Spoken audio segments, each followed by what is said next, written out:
자, 여러분 안녕하세요. 방금 뉴스가 3개가 올라왔네요. 보니까. 네, 한번 체크해 보도록 하겠습니다. 네. 일단 이번 실적 발표 예상치의 상단에 도달을 했다. 그래서 1년 매출 2023년 매출은 22밀리언을 달성을 했고 2023년 부킹스 역시 상단에 속하는 65.1밀리언 4분기 실적은 매출은 예상치 상단이었던 6.1밀리언을 달성을 했네요. 잘 나온 것 같습니다. 그리고 36까지 달성을 했네요.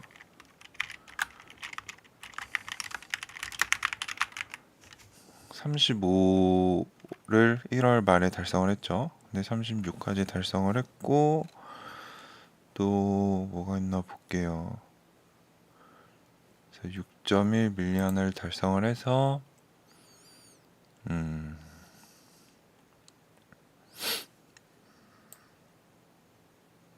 네, 작년 대비 98% 증가.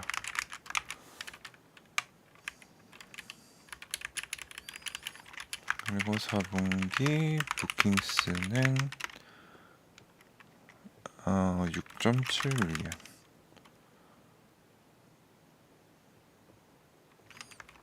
전년 대비 166% 증가.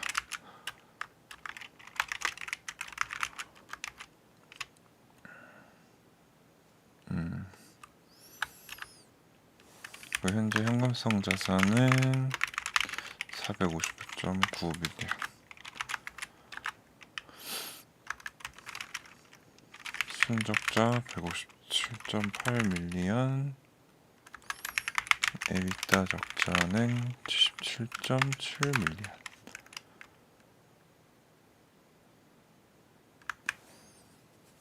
그리고 뉴스가 있네요. 그래서 한글로 바꿔버리는 게 나을 것 같은데, 미국의 지리정보국의 전 이사인 로버트 카딜로를 이사회에 임명했다. 그래서 공공민간 파트너십 구축을 위해 이 사람을 데리고 왔다라고 하네요. 전 국가기관에 높은 사람을 데리고 왔고, 델의 글로벌 영업 고객 운영사장인 빌 스카넬이라는 사람을 이사회에 임명했다.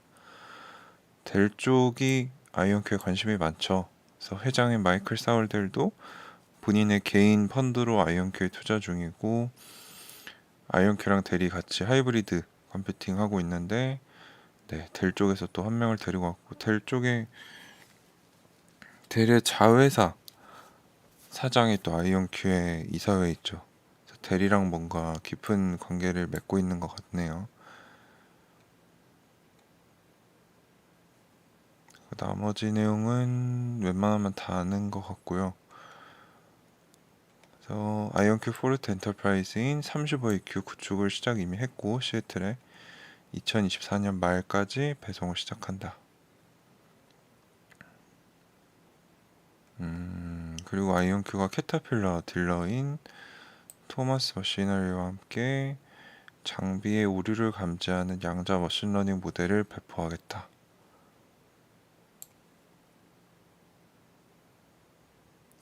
가이던스를 보면은 실적 자체는 일단 굉장히 잘 나온 것 같습니다. 매출도 예상치 상회했고, 네, 매출이나 부킹스 모두 예상치 상단에 도달을 했죠. 제가 어제 올린 영상을 보면은 회사 예측치를 볼 수 있는데, 봐볼게요.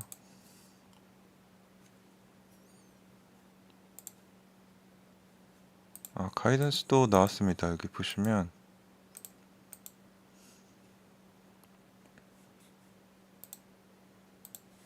가이던스로 24년 매출을 37에서 41밀리언으로 줬네요.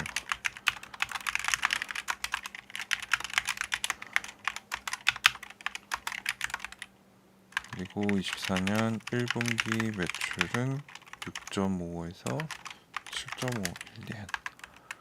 그리고 24년 부킹스는 70에서 90 밀리언. 24년 에비타는 마이너스 110.5 밀리언 정도로 보고 있네요.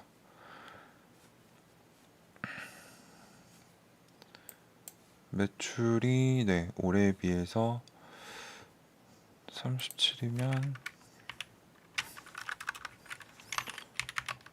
한 70% 정도, 최소 70% 정도 증가를 보고 있는 것 같고, 부킹스 같은 경우는 부킹이 조금 아쉽네요. 부킹스 같은 경우가 올해보다 조금 높은 수준.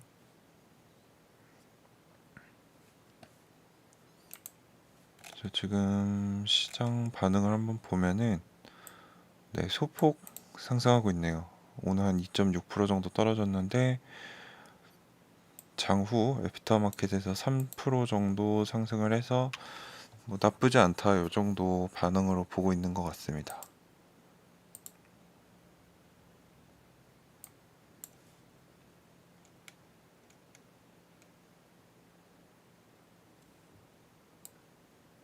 그리고 우리 CFO 토머스 크레이머와 IR 담당자 조던 셰피로가 샌프란시스코에서 열리는 모건 스탠리 기술 미디어 컨퍼런스에 참여할 예정이다. 3월 5일 이때도 한번 살펴봐야겠네요. 3월 5일 오후 5시 5분.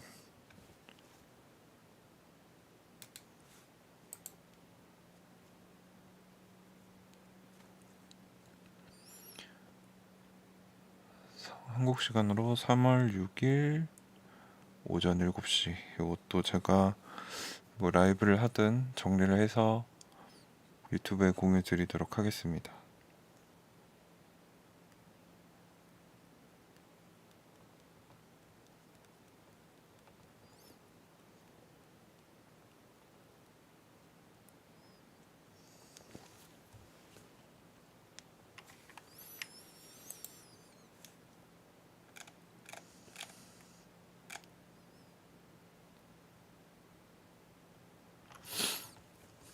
그래서 제가 봤을 때는 최악의 경우는 피한 것 같고요. 일단 주당 순이익이 얼마인지 안 나온 것 같은데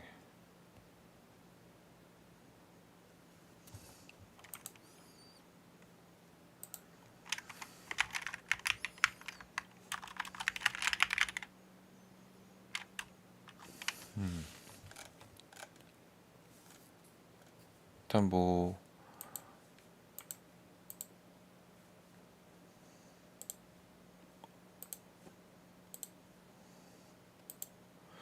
지금 아이온큐가 4분기 자체적으로 예상한 매출이 5.3에서 6.1이었는데 6.1이 나왔죠. 그래서 예상치 상단을 달성을 했고 23년 매출도 21.2에서 22를 예상을 했는데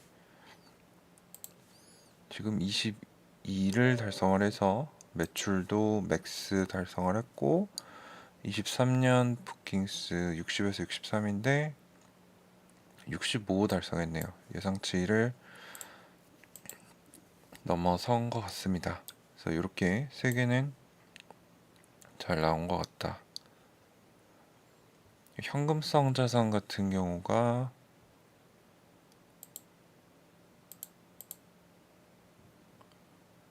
현금성 자산이 1분기에 525, 2분기에 509, 3분기에 485, 4분기에 455. 지금 소진되는 속도를 보면은 1에서 2분기 갈 때 26, 16, 2에서 3으로 갈 때 24, 3에서 4로 갈 때 좀 30 정도씩 썼죠. 보시면 조금씩 현금 쓰는 양이 늘어나는 걸 볼 수 있습니다. 그래서 아이온큐의 진짜 중요한 점은 이 점점 더 현금을 쓰는 속도가 늘어날 텐데 그 전에 어떻게 매출을 크게 키워서 수익으로 전환을 할 거냐, 그게 중요하겠죠.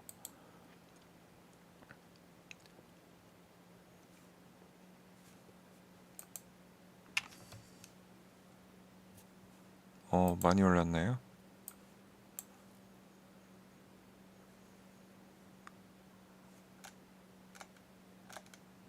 오, 18% 올랐네요. 어, 그 정도 오를 실적인지는 잘 모르겠는데, 뭐, 솔직히 애프터마켓은 적은 돈으로도 시세를 움직일 수 있잖아요. 그래서 뭐 큰 의미를 부여하기 쉽진 않은데, 그래도 한 20% 정도 올라주면서 모처럼, 네, 지겨운 9불에서 11불을 뚫고 13불을 볼 수 있네요. 네, 근데 뭐 제가 보기에는 나쁘지 않은 실적이다. 근데 이제 진짜 뭐 어닝콜에서 어떤 힌트를 던져주느냐 정도이고, 가이던스도 뭐 평이한 수준입니다. 매출은 한 70% 정도 증가, 그리고 부킹스 같은 경우는 소폭 증가하는 거죠. 한 이게 얼마죠? 65에서 부킹스는 한 7%, 8%? 그리고 뭐 아시다시피 적자는 77에서 110이 되니까 적자는 계속 늘어날 상황이고, 24년 1분기 매출은 4분기 매출에서 조금 증가한 정도를 예상을 하고 있습니다. 6.5, 6.1 해보면 한 6, 7% 정도?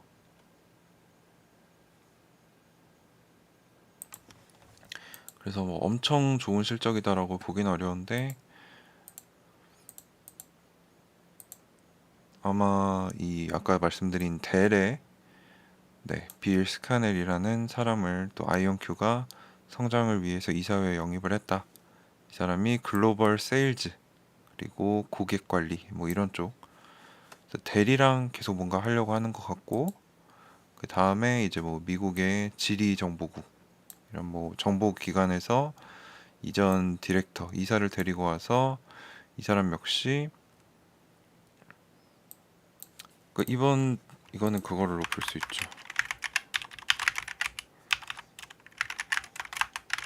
미국 지리국 전 이사, 아이온큐 이사로 영입. 델의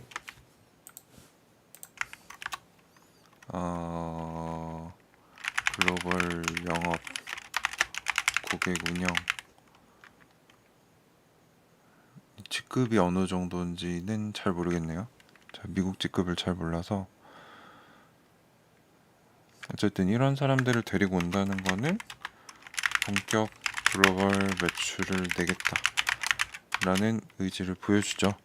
제가 뭐 팬딩 쪽에는 공유를 드린 적이 있는데, 이렇게 생각해 볼 수 있어요. 그래서 이런 뛰어난 뭐 높은 사람들이 오기 전에도 아이온큐가 스위스에 2대, 미 공군연구소에 총 3대 판매를 해서 한 800억 넘는 매출을 냈죠.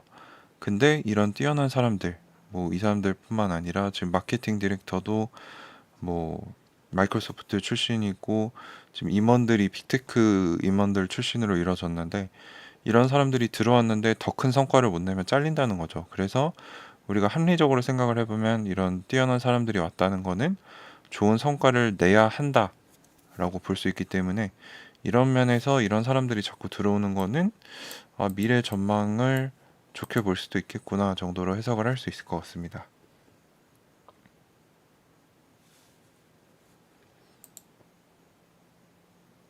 네, 그래서 뭐 저는 실적 발표 나오고 10%만 올라도 되게 좋은 결과다라고 보고 있는데, 한 14%? 근데 뭐 진짜는 내일 본장 열려 봐야 알 수 있겠죠. 그래서 이제 6시 반에 시작을 하니까 조금 기다려 보도록 하겠습니다. 6시 반에는 이제 어닝콜, 아이온큐 임원들이랑, 아마 아이온큐 임원들이 이제 실적 관련해서 얘기를 하고, 애널리스트들이 질문하고 답변하는 그런 시간을 가질 것 같습니다.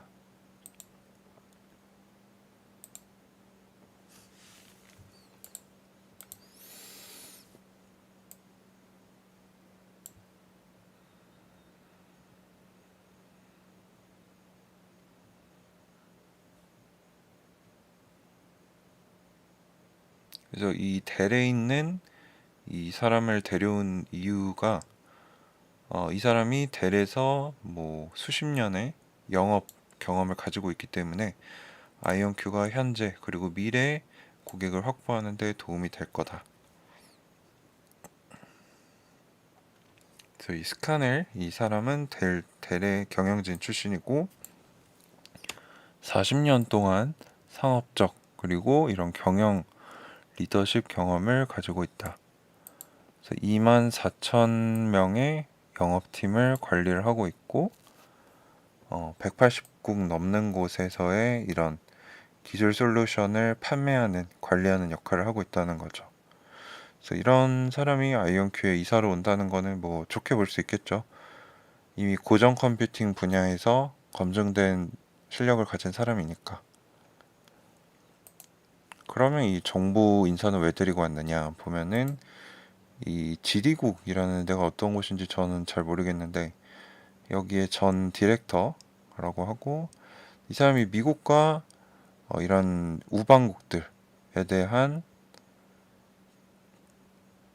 관계를 강화시킬 거다. 이 사람은 약간 정부 쪽 영업을 할 생각인가 보네요.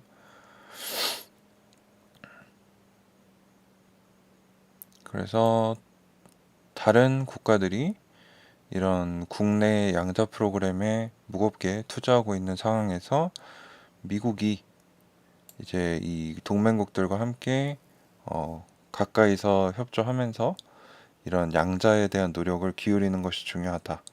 그래서 이 사람이 아이온큐가 정부 그리고 국가 이런 국제적인 기관들과의 관계를 확장시키는 데 도움이 될 거다. 그러니까 약간 미국 정부기관뿐만 아니라 이 우방국들 정부기관의 아이온큐 양자 컴퓨터를 좀 어필하는 데 역할을 할 것 같고요. 이 사람도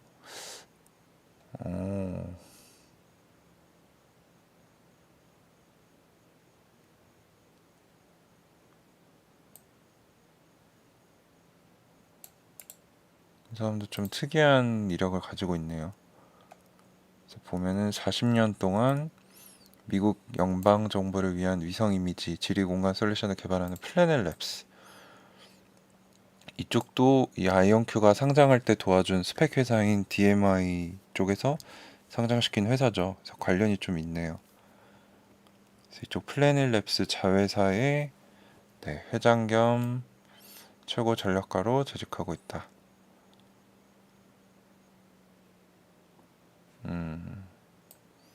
파트너십 추진, 뭐 상업화 이런 일을 하고 있네요. 그 오바마 대통령을 위한 일일 브리핑 관리 전달 등 정부에서 다양한 직책을 맡았다. 그래서 정보 쪽에 좀 능한 이런 사람인 것 같고,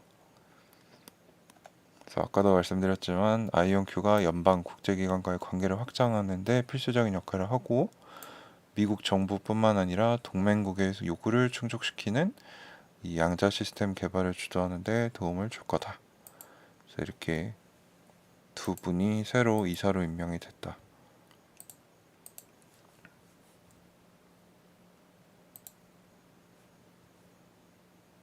네, 가이던스란 미래 전망을 얘기합니다. 그래서 아이온큐가 봤을 때 올해는 어떨 거다. 그래서 올해 매출, 그 부킹스나 뭐 적자 수준이 어느 정도 될 거다. 이런 거 얘기해 주는 걸 가이던스라고 하는데 지금 이게 상당히 중요한 게 실적 자체도 잘 나와야 되는데 우리 이번에 얼마나 좋을 거야. 이 가이던스까지 좋아야 뭐 주가가 10% 20% 뛰고 뭐 실적만 좋고 가이던스 안 좋다. 또는 둘 다 안 좋으면 뭐 마이너스 10% 마이너스 20% 맞는 실적 장세가 펼쳐지고 있죠. 지금 아무래도 고금리 상황이고 금리 인하가 올해 뭐 6월 7월은 돼야 실지될 것으로 예상이 되기 때문에 실적 가이던스가 다 잘 나와야 주가가 오르는 모습을 보여주고 있습니다. 뭐 아쉽지만 다시 내려왔네요. 그래서 뭐 애프터마켓에서 급등하는 거는 크게 의미는 없고 내일 본장에서 어떤 흐름이 나오느냐가 더 중요하겠죠.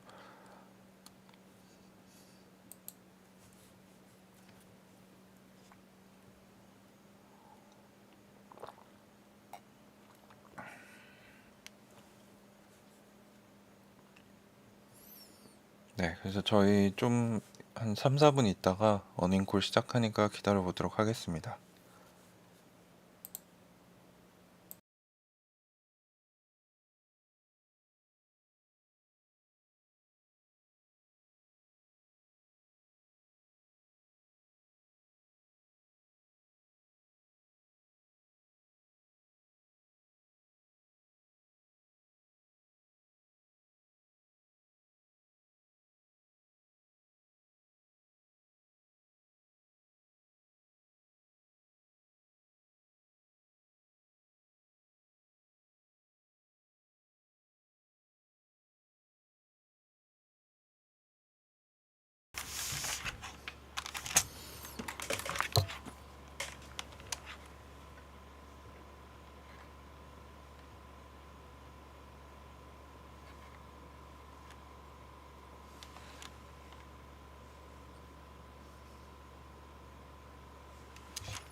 Greetings and welcome to the IonQ fourth quarter and full year 2023 earnings call. At this time, all participants are in a listen-only mode.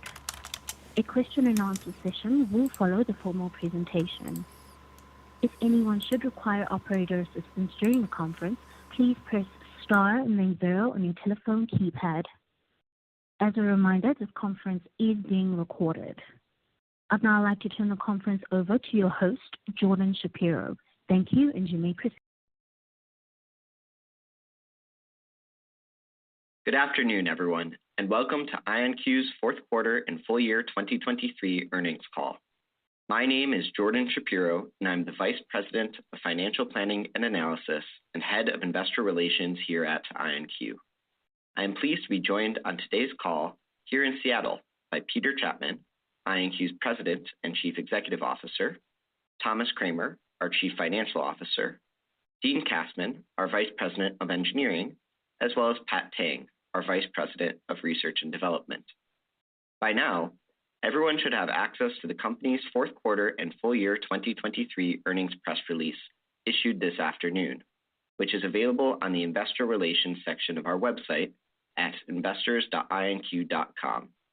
Please note that on today's call, management will refer to adjusted EBITDA, which is a non-GAAP financial measure. While the company believes this non-GAAP financial measure provides useful information for investors, the presentation of this information is not intended to be considered in isolation or as a substitute for the financial information presented in accordance with GAAP. You are directed to our press release for a reconciliation of adjusted EBITDA to its closest comparable GAAP measure. During the call, we will discuss our business outlook and make forward-looking statements. These comments are based on our predictions and expectations as of today. Actual events or results could differ materially due to a number of risks and uncertainties, including those mentioned in our 10-K that we have filed with the SEC today. We undertake no obligation to revise any statements to reflect changes that occur after this call, except as required by law. Now, I will turn it over to IonQ's CEO, Peter Chapman. Peter? Thank you, Jordan, and a warm welcome to everyone on the call, including our 2 new board members. We are most proud to have attracted new directors of such caliber and stature. This past year, 2023, was a landmark period in IonQ's journey. It is with immense pride and enthusiasm that I announce we've yet again closed the year on a high note. IonQ had a strong fourth quarter, generating $6.1 million in revenue to bring our full year recognized revenue to just over $22 million, beating the upper end of our projected range. I am delighted to report that we have surpassed our annual bookings guidance, achieving $65.1 million in bookings for the year and greatly exceeding the bookings midpoint of $40 million we set at the beginning of 2023. This accomplishment has propelled us past our ambitious target of $100 million in cumulative bookings within our first 3 years of commercialization, as announced 2 years ago. It's a testament to the exceptional performance of both our technical and commercial teams. Thomas will walk you through the numbers in more depth. So today, I would like to try something slightly different for our earnings call. I hope to give you a sense of how much has evolved for quantum computing in the last 3 years since IonQ went public, and why you should be paying close attention to IonQ now.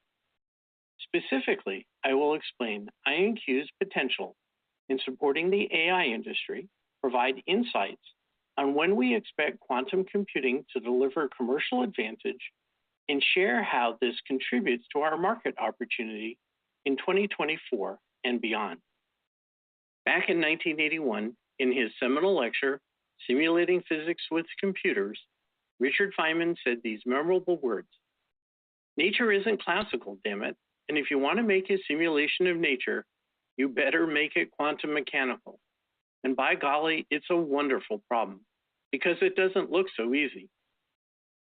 Underlying his insight was the realization of 3 facts. Number 1, the real world is neither digital nor analog, but quantum. Our quantum reality deals heavily in probabilities, not just deterministic answers.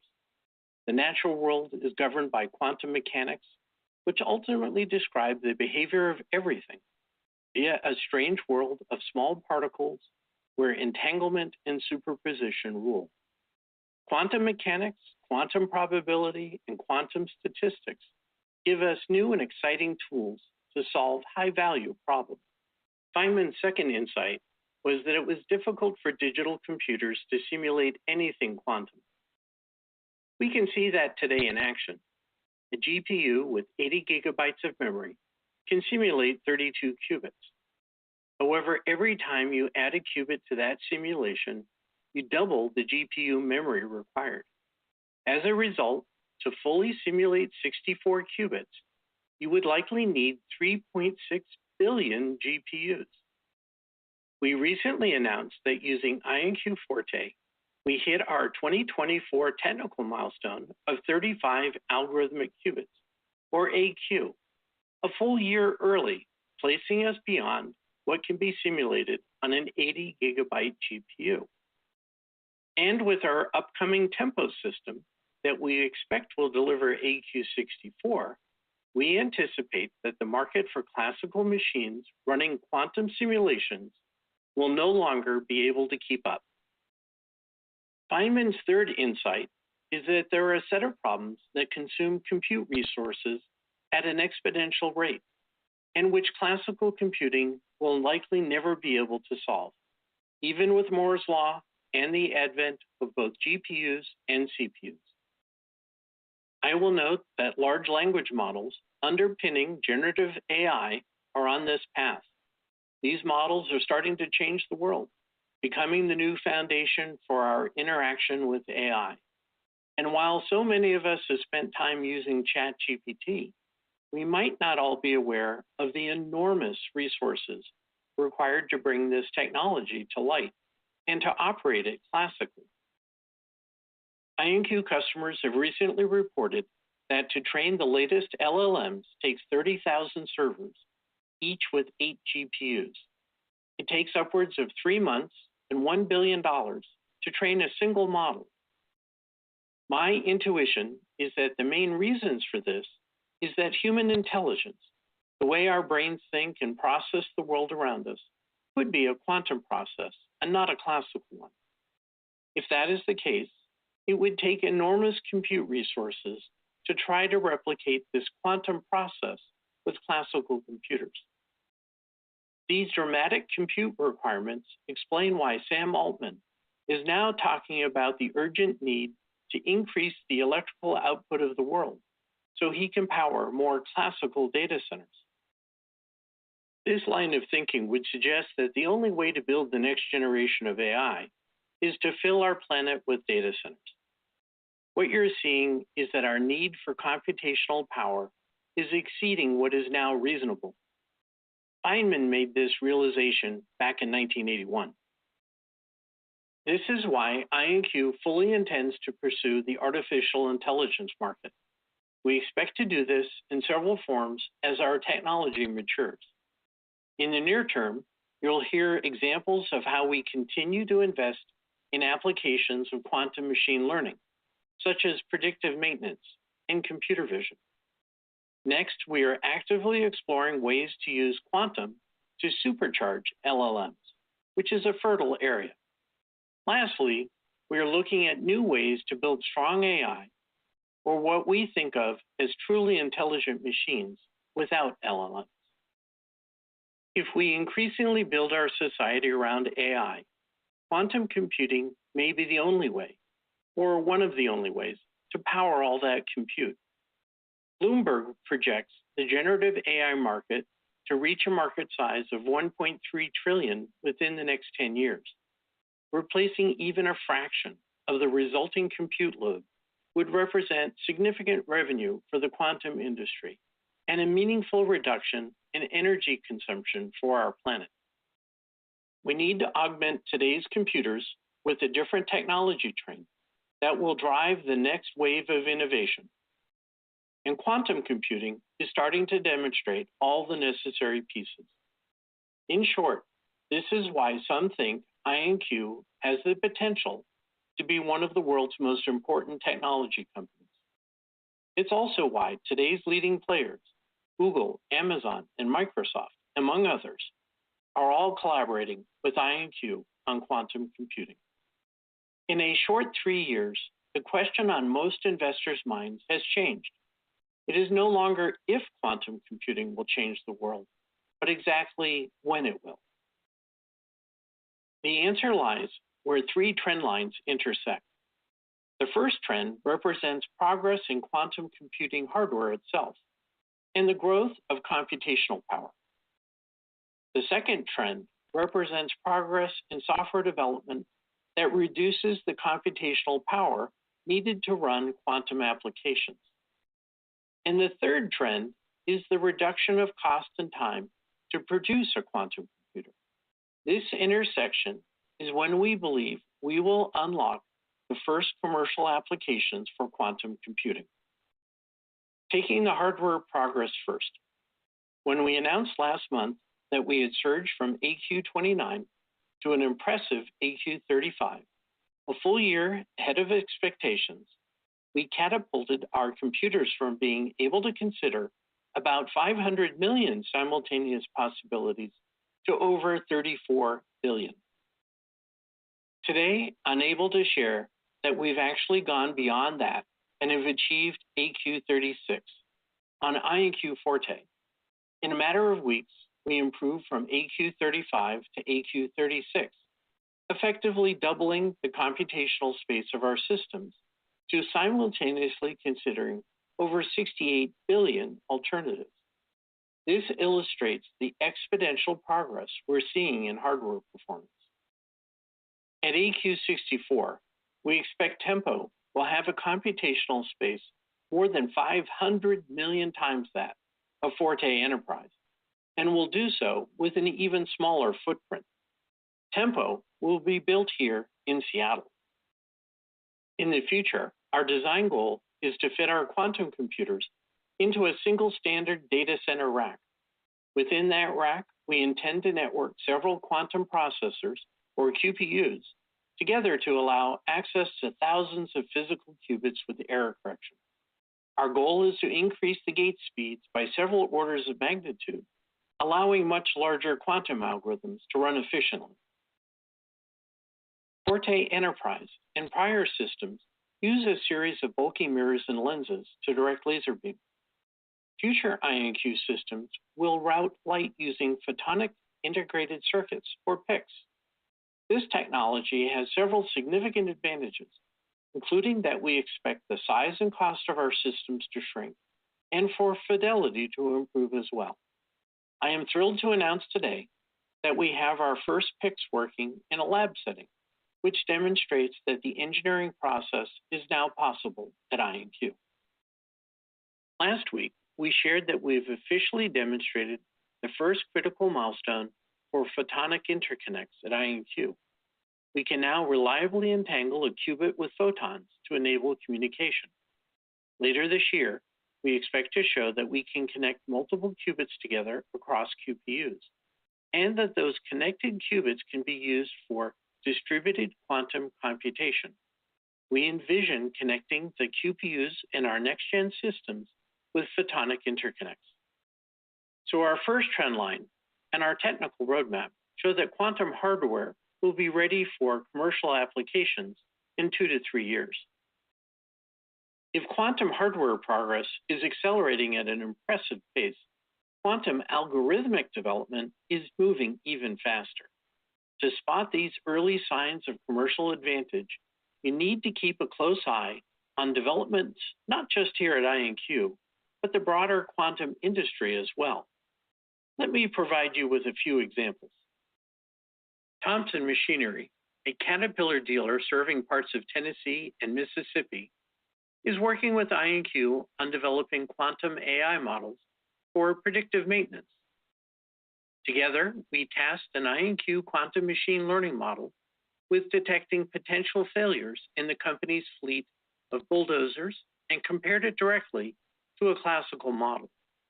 The quantum model was more likely to detect failures did so with more precision, and promises to be economically significant. In a recent collaboration with Hyundai Motors on image classification, our quantum algorithm was 5 to 6 times more efficient than its classical equivalent and yielded the same accurate results.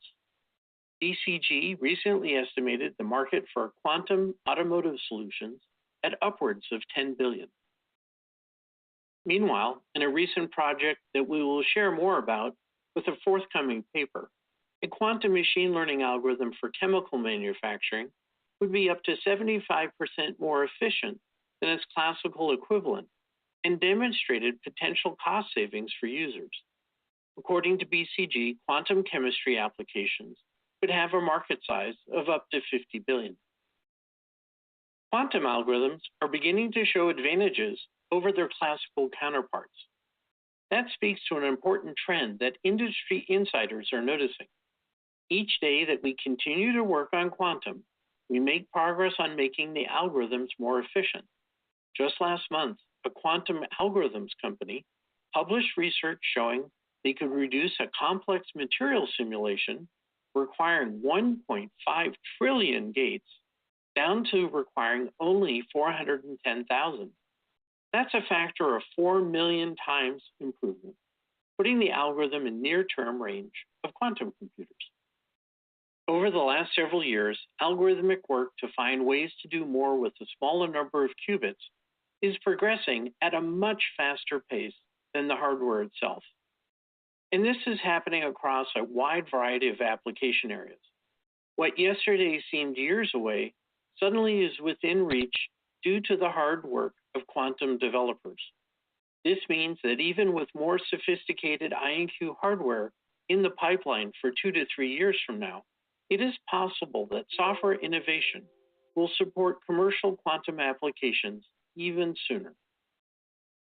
If you look at all the work we've done with customers over the last 3 years, a clear picture emerges. One of the particular strengths of quantum computing is machine learning. We said this years ago, and now the world has the data to back it up. As proof points, we have shown that quantum ML models are more expressive and capture the signal better in the underlying data. We have shown that we can create equivalent or better quantum models than classical models using less data. We have shown an ability to dramatically reduce the number of iterations required to train those models using quantum. And we are now showing that quantum computers can work with sparse data where classical computing may have limits or just wouldn't work. The third critical trend is the increasing product maturity of quantum computers. That is, making them smaller, cheaper, faster to produce, and more reliable. With the help of U.S. Senator Maria Cantwell from the state of Washington, we recently inaugurated our Seattle manufacturing facility, which will support these product goals. We are dialed in from that facility this afternoon. We are only a few feet away from the manufacturing floor where our first Forte enterprise systems are being assembled to fulfill rising customer demand. We're also announcing that we've already decided to increase our footprint in the Seattle facility by 50%, given how encouraged we are by the progress we're making and the demand we are anticipating.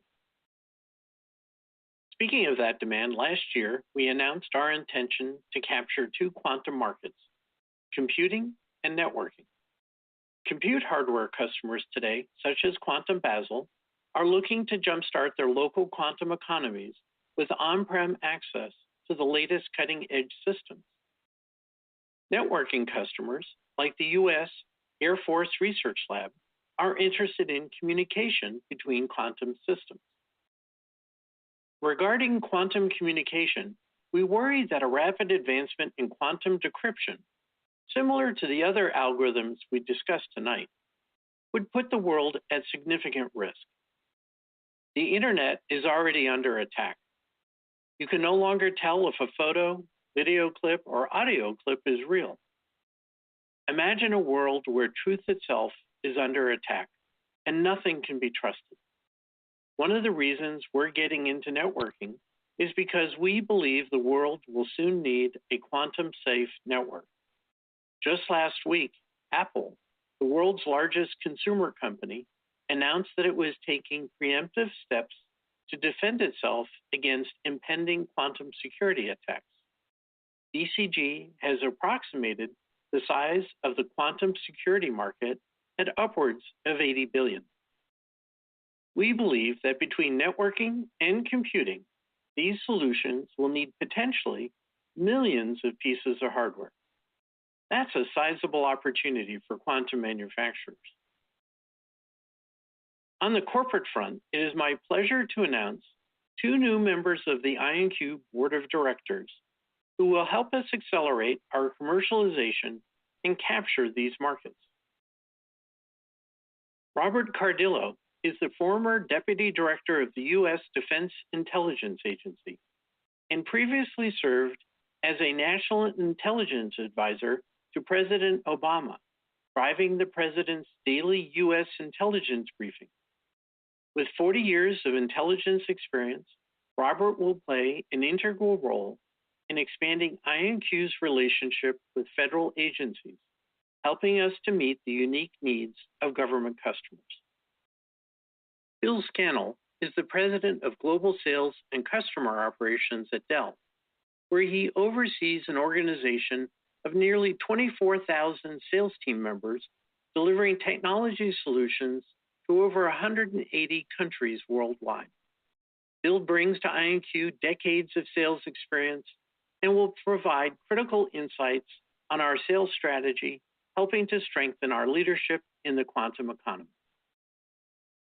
IonQ's leadership is bolstered by our technical expertise, and we want to remind our investor audience that IonQ has a relationship with Duke University, where we have an agreement to exclusively capture royalty-free all intellectual property generated that pertains to trapped ion quantum computing. That agreement continues to contribute valuable IP to IonQ. Our co-founders, Drs.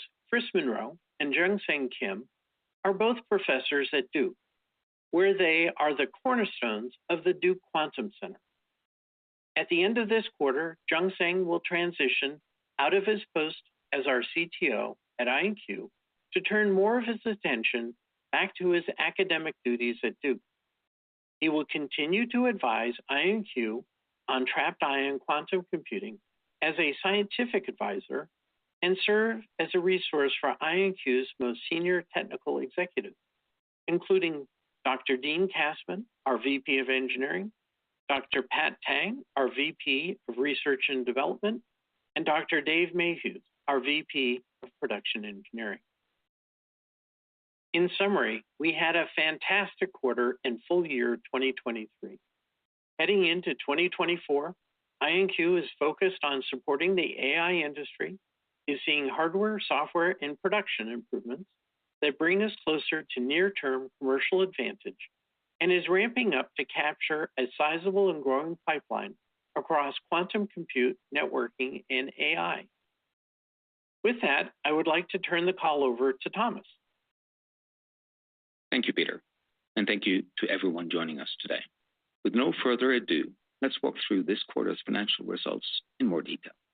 As Peter mentioned, we had an excellent quarter and end to our year, recognizing $6.1 million in revenue.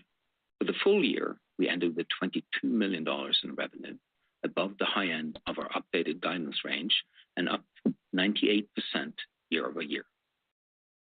We ended the year with $65.1 million in bookings, which was also above the high end of our updated guidance range for 2023 and up 65% year over year. Given that we are still at the beginning of our commercialization phase, I want to reiterate my comment from our last earnings call that we expect bookings to continue to be lumpy for quite some time. Moving down the income statement, for the fourth quarter of 2023, our total operating costs and expenses were $60.6 million, up 121% from $27.4 million in the prior year period. For the full year 2023, that number was $179.8 million, up 86% from $96.9 million in 2022. To break this down further, our research and development costs for the fourth quarter were $31.6 million, up 131% from $13.7 million in the prior period. For the full year 2023, that number was $92.3 million, up 110% from $44 million in 2022. Recall that we are investing heavily in R&D and are increasing our production of our systems to meet projected customer demand. Our sales and marketing costs in the fourth quarter were $7 million, up 189% from $2.4 million in the prior period. For the full year 2023, that number was $18.3 million, up 118% from $8.4 million in the full year 2022. This increase was due to us growing our go-to-market function as we continue our investment in our commercialization efforts, and we expect that trend to continue as we further expand our sales initiatives. Our general and administrative costs in the fourth quarter were $15.3 million, up 69% from $9.1 million in the prior period. For the full year 2023, that number was $50.7 million, up 41% from $36 million in the full year 2022. Stock-based compensation was $69.7 million for the full year 2023, up from $31.5 million in the full year 2022. All of this resulted in a net loss of $41.9 million in the fourth quarter, compared to $18.6 million in the prior period, and the net loss of $157.8 million for the full year 2023, versus $48.5 million in 2022. It is important to note that these results include a non-cash gain of $7.6 million for the fourth quarter related to the fair value of our warrant liabilities, and $19.2 million in non-cash loss for the full year 2023. We saw an adjusted EBITDA loss for the fourth quarter of $20 million compared to a $13.3 million loss in the prior period, and a loss of $77.7 million for the full year 2023 versus $48.7 million for 2022. Note that we projected an adjusted EBITDA loss for the year of $80.5 million and have announced $77.7 million in actuals, once again beating our expected plan. Turning now to our balance sheet, cash equivalents, and investments as of December 31st, 2023, were $455.9 million. We are confident in our cash position, which positions us well to continue executing against our technical roadmap. Looking forward to a full year 2024 outlook, we are introducing a first quarter revenue target of between $6.5 and $7.5 million, and we are projecting revenue of between $37 and $41 million for the full 2024 fiscal year. Additionally, we anticipate bookings of between $70 and $90 million for 2024. We remain highly confident in our pipeline, but our bookings range acknowledges the unpredictability of U.S. government investment in quantum, given the uncertainty of the federal government's fiscal year 2024 budget process. Finally, we anticipate an adjusted EBITDA loss of $110.5 million for the full year 2024 at the midpoint of our revenue guidance. And with that, I would like to turn the call back over to Peter for some closing remarks. Thank you, Thomas. 2023 was another fantastic year for IonQ. We exceeded expectations on both technical and financial performance, expanded our board and executive team, brought our production facility online, increased its footprint to meet increasing demand, and set the stage for IonQ's continued growth. The quantum market is truly heating up, and we believe it is only a matter of time before we hit quantum's ChatGPT moment and catalyze the next wave of world-defining companies across quantum computing, networking, and AI.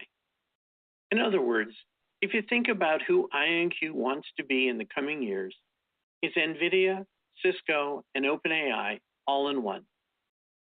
And with that, operator, I'd like to open the line for questions. Thank you.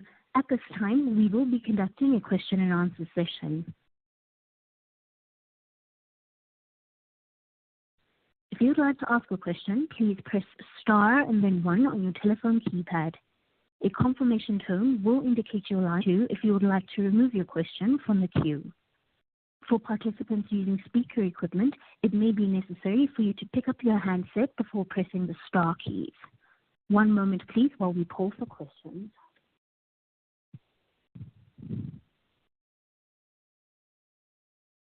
The first question comes from Joe Moore from Morgan Stanley. Please proceed with your questions, Joe. Great, thank you.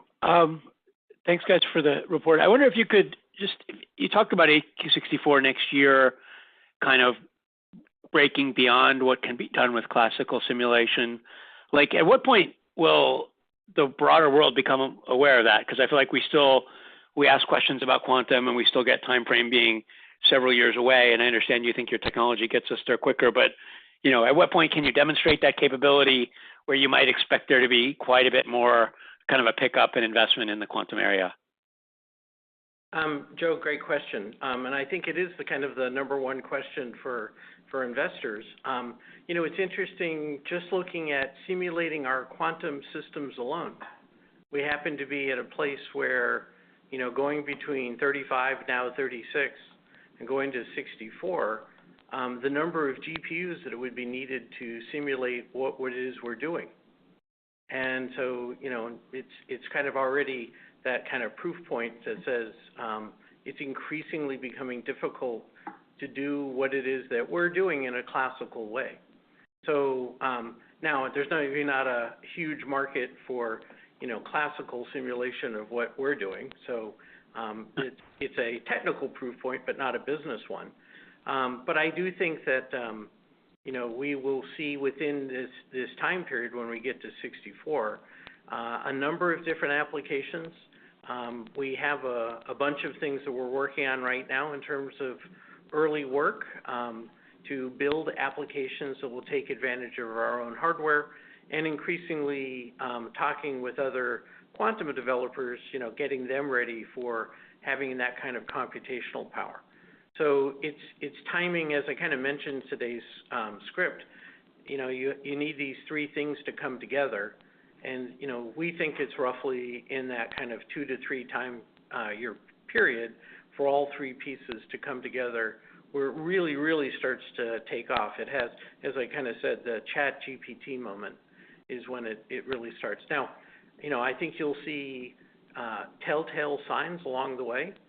And there's, potentials for, like, as I said today, the algorithmic improvements.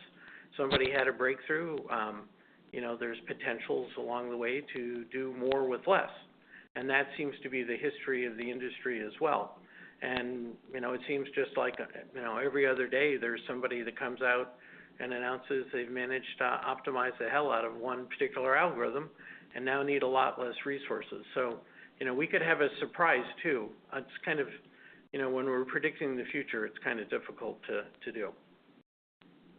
Understood. Thank you very much.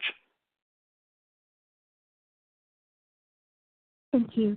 The next question comes from Quinn Bolton from Needham & Company. Please proceed with your questions, Quinn.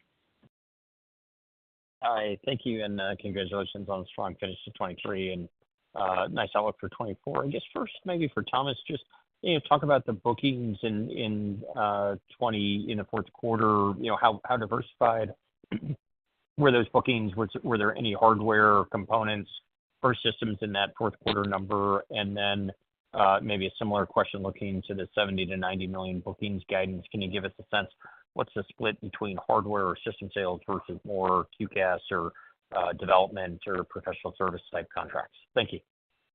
Thanks, Quinn. Excellent questions. And we did not have any hardware-related bookings in Q4. However, you can tell from two things that we are absolutely expecting to see that in 24. Number one, it's just a high bookings number, which comes from the fact that our systems sell at a very high price. But very much worth it. And the other thing is that you can see from the range, like 70 to 90 is a wide range, and that's representative of the fact that our bookings are high, and so you could easily see a swing when something flips from one quarter to the other. We are not yet guiding to the difference between hardware and software and services, but you should expect that our hardware will outperform in terms of the bookings weight compared to the other categories. And we're just as a clarification, when we say hardware here, we're going to assume we mean hardware sale of systems. Of course, there is hardware compute time in terms of actual time. So if you look at the fourth quarter, it would be a mixture of selling time on systems and applications development. So I think what we're trying to say here is we didn't sell a system in the fourth quarter.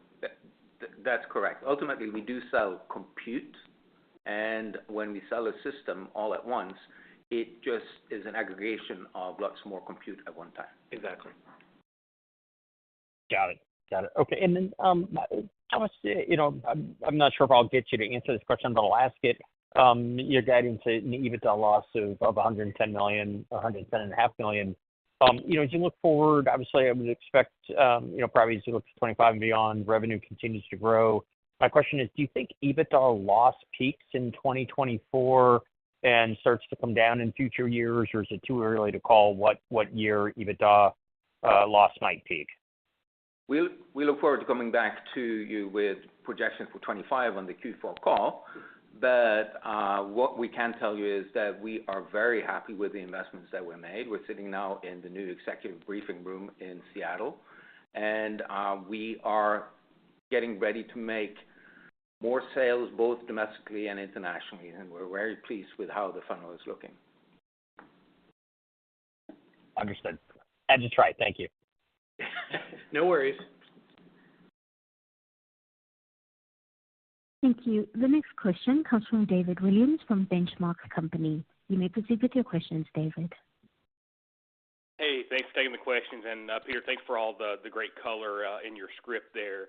I guess maybe can you talk about the hurdles that you see in front of you in terms of becoming more commercial? And maybe if you could dissect that a bit and talk about where you're seeing from a government perspective, but also what are you seeing from maybe non-governmental entities?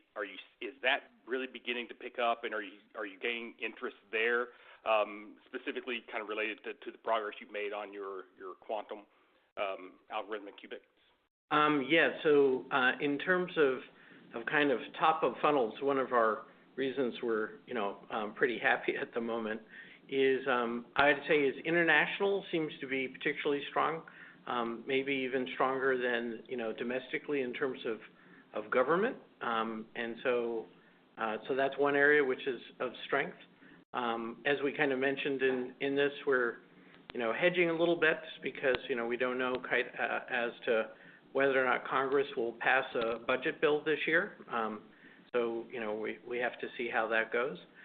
But I would say kind of roughly at the moment when I look at from kind of top of funnel is there's roughly equal interest in commercial, and so there's heavy interest in the enterprise as well.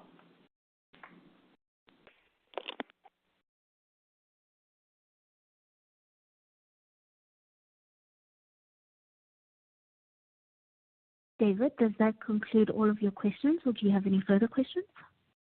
So I wanted to ask real quick about Jung Sing and his departure from his current role, and I recognize the transitions that happened here, but just curious if you can provide maybe a little bit more color or maybe just the thought process going forward. I know that we've made it through a lot of the hurdles, but it seems like there's still a lot of work to do, and just wondering if that's going to impact the business going forward. Thank you. That's a great question. I'm sure that's also there's always a lot of energy in these topics, so.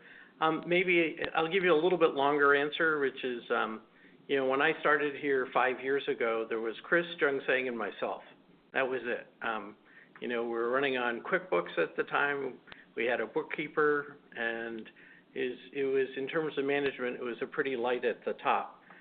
One of the questions, Chris and Jung Sing were professors and still are today. And so we have this relationship with UMD and Duke where we capture IP that they generate at their universities through this exclusive arrangement, which is royalty-free to the company. And we gave them, don't quote me on it, but about a little under, I think, 0.5% of the company in exchange for that.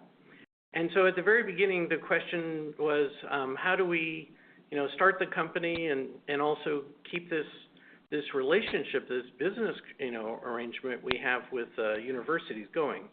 And so Jungsang was going to take a sabbatical from Duke and come to IonQ to help. And Chris was he moved from University of Maryland to Duke to run what now has become the Duke Quantum Center. And that was important to the company because the research that's going on there is, being captured by the company. We have an economic relationship with them. So we have an interest in making sure that works. And then Jungsang, it was basically Jungsang and myself, and I was the business and Jungsang was the tech person. And then we started hiring the management team. We got for instance, Dean to come in 2021 to come in as VP of Engineering. At that point, Jungsang had that role. And then, Jungsang left that role because Dean had taken over. And Jungsang then went and became VP of R&D. And then we hired Pat last year, and then he gave up that role. And then he went over to applications. He was our kind of go-to guy, if you will, for whatever the open role we had in the tech. And then we've gotten now to the point where we have a full management team, and the work that's going over at the Duke Quantum Center is also quite demanding. And so it's kind of, we've ran to a full course here where basically you saw obviously Chris and now Jungsang going back to Duke to run the thing and to be the professors and continue to teach and do all the things that they do. And at the same time, the company now has a complete management team. And so we're no longer in QuickBooks or, none of those things. So it's at some level somewhat of the maturity of the company. Jungsang and, is still available, will still be, kibitzing on next generation designs and all the rest of those things with the team. That's not going to stop. So I know it's a juicy kind of tidbit for people to chew on, but it's just the two of them are professors. They, Jungsang had taken a leave of absence from Duke to be able to come and join us, and we appreciate the time that he was here to be able to do that. But as an example for AQ35, that wasn't really Jungsang. That was Dean and the rest of the team. The internal engineering group was the ones that kind of really responsible for that. So, I don't want to minimize what Jungsang's participation because it's been enormous over the years, but at the same time, we've got a pretty good team now to be able. And, we have in our management team 3 PhDs, and the other side is that about 2/3 of our staff also have a academic, an advanced academic degrees. And we strongly have their DNA in the company because in the early days, many of the people that have been here for years now were originally students at either University of Maryland or Duke. And so, that continues on as well. So anyways, it was a long answer to probably what it should be a short question, but there you go. Thanks so much for that color, Peter. Certainly appreciate it, and I look forward to seeing your continued success. Thank you. Thank you. Thank you. Ladies and gentlemen, just another reminder, if you'd like to ask a question, please press star and then 1. If you'd like to ask a question, please press star and then 1. The next question comes from Shadi Mitwalli from Craig-Hallum. Please proceed with your questions. Hey, this is Shadi Mitwalli on for Richard Shannon. Thanks for taking my question, and congrats on the solid year, guys. Maybe a question for Peter. In your prepared remarks, you mentioned the potential to increase the speed of qubits by many orders of magnitude. Ion traps are known to be somewhat slower than other qubit modalities. So how do you expect to be able to accomplish this? And is this with the same barium qubits your forthcoming systems will use? I'll tell you what, we have Pat sitting here who happens to be working on it, so I'm going to let him answer. Right. So there are two research paths we're taking. One is really optimizing the current gate schemes that we have, which, as you know, relies upon motional modes in the ion chain. But we also have another modality that we're looking at as well, using gates which interact electromagnetically. So that would potentially give a real speed up to our gate times. So you're going to be hearing more of that in our forthcoming quarters about that particular research. But that's a very active research, and we recognize the point that you made, and this is being addressed as I speak right now. And we're having very good collaborations with different entities to try to attack this issue at all angles. But we're making good progress on this, and you're going to hear more about this in future quarters to come. Thank you for the color on that. And then just one more follow-up. What milestones do we look for in terms of progress and time frame for success in quantum networking between QPUs and your AQ64 system? Once again, we'll redirect to the techies in the room. So, Pat, take it away. Yeah, so photonic interconnect is really beyond AQ64. And I'm happy to report that you've probably seen the recent press release. We're very happy about that progress. And we're on track to finish the photonic interconnect this year. We actually have customers very interested in this technology. And it's our method of being able to scale QPUs beyond AQ64. So this is a very important technology to us. We're making great progress on this. And you're going to hear us, we stated this, that we're going to complete this year and expect more to come from this year's reports. So just to add a little bit to there, just to make sure people understood. So to hit AQ64, we don't think that we need photonic interconnects to be able to make that to work. So, but it is an active area, and as we said, we expect by the end of the year to see the first demonstrations of that.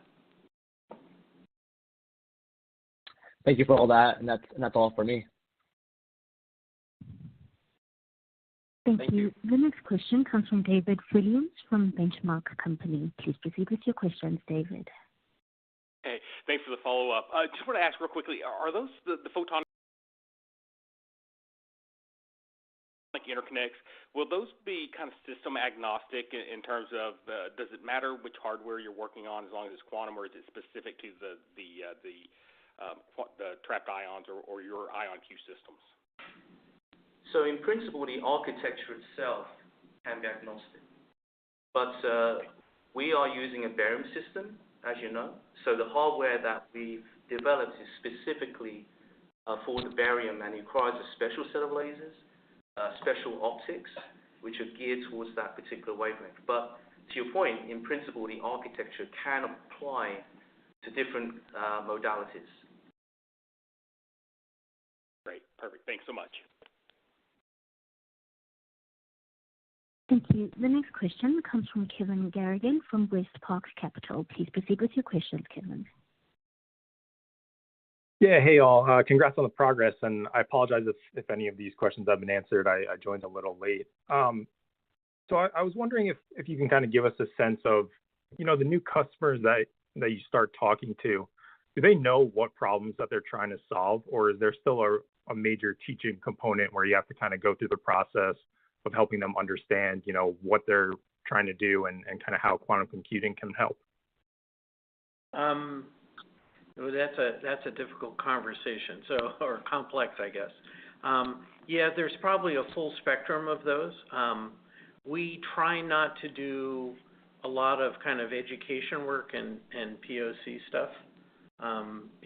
So but I would say most of our customers tend to be a little more sophisticated in the overall quantum compute space range or whatever. So you see sometimes, companies that have 20 or 30 customers from a wide range of things, and they're doing 100K engagements and those kinds of things. We don't do those things.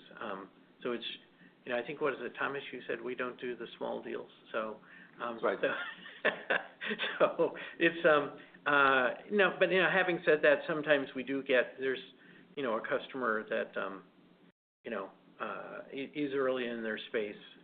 But generally people have a pretty good idea of the problems that their businesses have and, are coming to us to ask, do you think that you can solve X, Y, and Z? And if you look at kind of everything we've reported in terms of work with customers, I mean, these are their pressing problems of the day, right?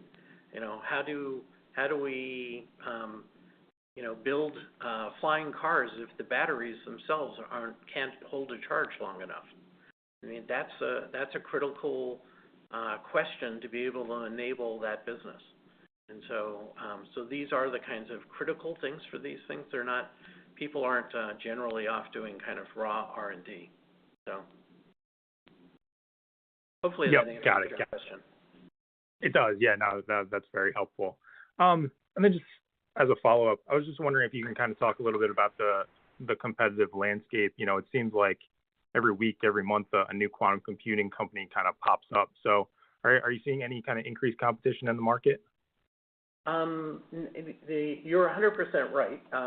First is, I see it as well. There seems to be a breakthrough every day in kind of what, if you watch your news feed.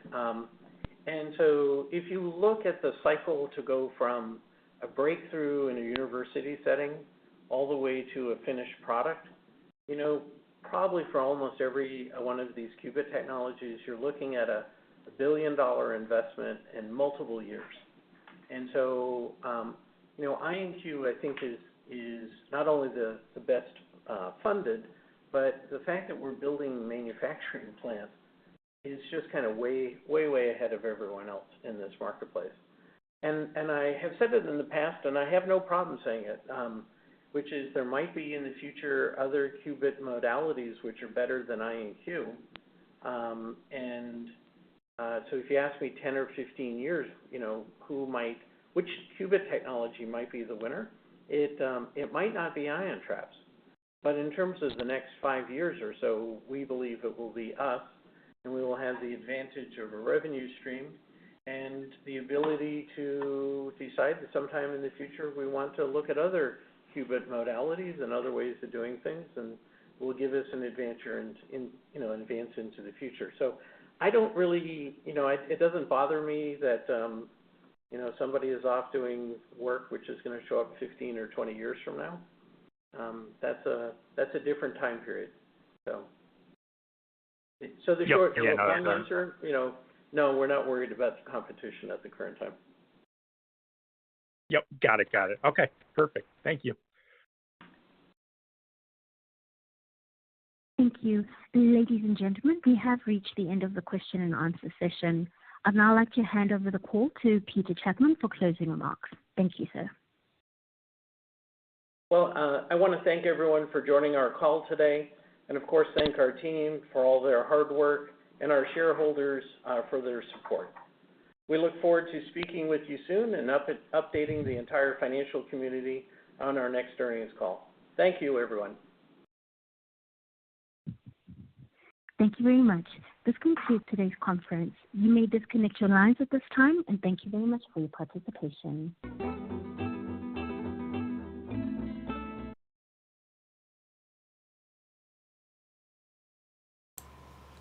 자, 어닝콜이 끝났습니다. 그래서 예상하지 못한 김정상 교수님 퇴사 얘기가 나와서 많은 분들이 뜨겁게 얘기하고 계시는데, CEO 입장에서는 나름 배려를 해서 설명을 잘 해준 것 같아요. 그래서 다시 복습을 해보면, 다시 보죠. 일단은 아이온큐가 듀크 대학과 계약이 있죠. 그래서 아이온큐 지분을 얼마를 주는 대신 듀크 대학이나 메릴랜드 대학에서 이 양자 관련된 특허는 모두 아이온큐가 가져가서 상업화하는 계약이 있다. 그래서 크리스 먼로 교수님이 퇴사하셨을 때도 제가 메일을 보냈을 때는 뭐 본인이 직급은 아이언큐에서 없지만 듀크 대학 센터장으로서 근무하면서 내가 내는 연구는 다 아이언큐가 가져가니까 큰 변화는 없다라고 답변을 받았었고, 뭐 제가 몰랐던 사실을 보면은 이제 크리스 먼로 교수님이나 김정선 교수님이 안식년을 가지고 이제 아이온큐에 와서 일을 했다라는 거죠. 그래서 한 2, 3년 동안 이제 학교에서는 휴식을 하면서 이제 아이온큐에 와서 집중을 해놓고 기업을 만들고는 다시 듀크 양자센터로 돌아가서 연구 그리고 학생들 가르치는 일에 전념을 하면서 아이온큐에게 특허 제공은 계속 할 거다. 그래서 차세대 아이온큐 컴퓨터를 만드는데도 관여를 하겠다라고 얘기가 나왔기 때문에 뭐 물론 아쉬운 소식이고 악재라고 볼 수 있죠. 근데 뭐 저는 딱히 제 투자에 있어서 변화는 없을 것 같습니다. 그래서 뭐 피러즈팬 사장님이 이 부분에 대해서 애널리스트 중에 한 명이 또 물어봤더니 뭐라고 했냐면 5년 전에 시작했을 때는 3명밖에 없었다. 그리고 크리스 먼로와 김정선 교수는 둘 다 교수이기 때문에 다시 돌아갈 수밖에 없는 수순이었고 이미 듀크 양자센터와 경제적인 관계를 가지고 있기 때문에 이미 대가로 지분을 지불했고 특허를 받아오는 걸로 했기 때문에 크게 문제는 없을 거다라고 얘기를 했고 이미 새로 들어오는 사람들 뭐 오늘 참석한 딘 카스맨은 엔지니어링 담당 상무인데 이 사람이 김정선 교수의 일정 부분 역할을 가져갔고 팻 탕이라는 이제 애플 출신의 R&D 담당 상무 역시 김정선 교수의 역할을 가져가게 되면서 이제 어느 정도 김정선 교수님의 역할을 두 사람이 가져가게 됐고 이제 아이온큐가 완전한 팀을 갖추게 됐기 때문에 또 듀크 양자센터의 일도 많기 때문에 크리스 먼로와 김정선 교수가 듀크로 돌아가게 됐다. 하지만 여전히 차세대 양자 컴퓨터 설계에 관여할 것이다 라고 얘기를 하고 있습니다. 그래서 뭐 공식적인 입장이라서 뭐 신뢰도가 100%인지는 저도 알 수 없지만 어쨌거나 두 사람은 돌아갈 것인데 그들이 하던 역할은 아이온큐 새로운 인재들이 넘겨받게 됐고 듀크 대학에서 여전히 연구를 하면서 그 연구를 아이온큐가 가져와서 상업화를 할 거다 라고 얘기를 하고 있습니다. 그리고 뭐 또 중요한 얘기 나왔던 게 포토닉 인터커넥이라는 기술이 이제 큐비트를 급진적으로 늘리는 데 중요한 기술인데 이거에 대해서 언제 완성될 거냐라고 했더니 올해 안에 완성을 해서 첫 시연을 하겠다. 이게 아이온큐의 큐비트 숫자를 확장한 핵심 기술이다 라고 얘기를 했습니다. 그래서 실제로 연구, 대학에서의 시연, 그리고 상업화까지는 엄청난 돈과 시간이 필요한데 아이온큐는 뭐 여러분들도 아시다시피 큰 돈, 현금성 자산을 가지고 있고 제조 계획 역시 경쟁사들에 비해 앞서고 있기 때문에 앞으로 10년 뒤에는 누가 앞설지 모르겠지만 최소 5년은 이온트랩, 아이온큐가 앞설 것으로 생각하고 있다라고 하면서 굉장히 다이나믹한 실적 발표였네요. 네. 숫자로만 보고는 20% 올랐다가 이제 김정선 교수님 퇴사 얘기가 나오니까 또 마이너스 전환도 하고 역시 초기 기술주 장기 투자는 쉽지 않은 것 같습니다. 그래서 뭐 어떻게 될지는 저도 모르겠지만 저는 일단 뭐 두 분이 나가신 거는 너무 아쉬운 소식이지만 일단은 아이온큐에 뛰어난 인재들이 계속 모이고 있고 뭐 숫자 역시 나쁘지 않기 때문에 계속 지켜볼 생각입니다. 네, 그리고 그 얘기를 하필 실적 발표 때 이렇게 겹쳐서 해야 하는가, 이 부분에 대해선 주주에 대한 배려가 좀 부족하지 않나, 저도 좀 아쉬움이 남는 부분이네요. 일단 네, 실시간 번역 라이브는 여기까지 하고 제가 지금부터 좀 내용들 정리해서 뭐 한 9시, 10시쯤 정리를 해서 유튜브 영상으로 올려드리도록 하겠습니다. 네, 뭐 여러분들 생각이 다 다를 수 있어요. 뭐 괜찮을 거다 또는 큰 악재다라고 뭐 본인이 생각하는 게 정답입니다. 그래서 여러분도 한번 잘 고민해 보시고 파실 분들은 파셔도 될 것 같고 더 사실 분들은 더 사시고 어차피 각자 도생의 시대고요. 스스로 알아서 공부하면서 지켜야 됩니다. 저 같은 경우는 좀 더 지켜볼 생각이니까 뭐 한번 유튜브 영상 요약해서 올려드릴 테니 그걸 참고해 보시면 좋을 것 같습니다. 네, 그럼 오늘 여기서 마무리하고요. 거의 1시간 반 동안 계셨는데 모두 화이팅 하시고 네, 남은 한 주도 네, 승리하시기 바랍니다. 감사합니다.